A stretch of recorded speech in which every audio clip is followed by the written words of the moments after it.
sa gantong galaan yung hindi ganong malayo, no?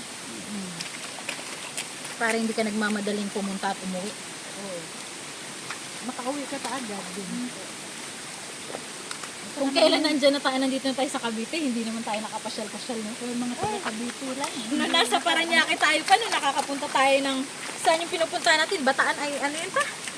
Sa Subic. Palagi pa tayo nakakapamasyal sa Cavite. Sa Rosario. Ang dami na pupuntahan. Sa Rosario.